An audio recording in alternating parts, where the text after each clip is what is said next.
آج ہمارے خلاف کیا پروپیگنڈے ہوتے ہیں؟ مولوی صاحب پیپلز پارٹی میں، مسلم لیگ میں، پی ٹی آئی میں، فلانی میں یا جمعیت میں کیا فرق ہے؟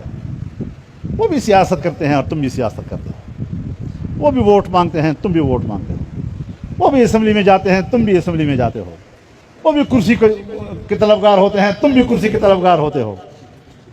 یہی باتیں کرتے ہیں نا، اور لوگوں کو کہتے ہیں کہ مولوی صاحب کو ووٹ دینے سے کوئی فرق نہیں پڑتا. ایک ہی بات تو ہے، باقی تو چھوڑا ہمارے تبلیغی،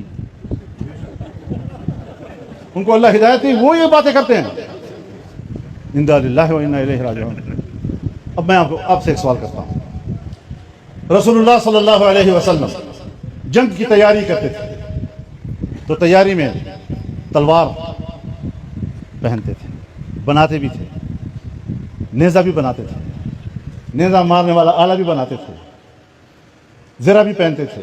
اور ابو جہل بھی یہ سارے کام کرتا تھا.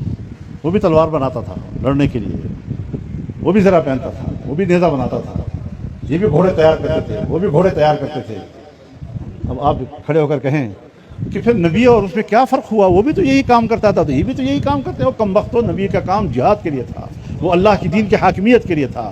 اور یہ اسباب ہیں، یہ وسائل ہیں.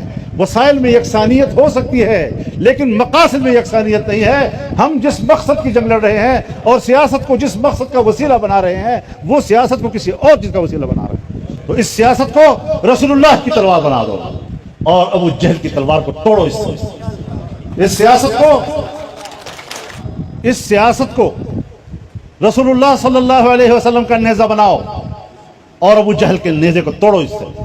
اس زرہ کو رسول اللہ صلی اللہ علیہ وسلم اور صحابہ کرام کا زرہ بناؤ اور اپنے دین کا دفاع کرو اور کفر کے وار کو توڑو. اس سے اسباب میں یکسانیت، کیا یہ مقاصد میں یکسانیت کی علامت ہے؟ جمعیت میں کیا فرق ہے؟ کیا فرق ہے؟ کوئی بات ہے یار، مت مانی گئی ہے. تو اس منہج پر جب ہم اپنا ذہن اور فکر تیار کریں گے تو انشاءاللہ العزیز پھر آپ کا سفر انقلاب کی طرف شروع ہو جائے گا. یہ چیز آئی ہی نہیں ہے، پھر کیا ہوگا؟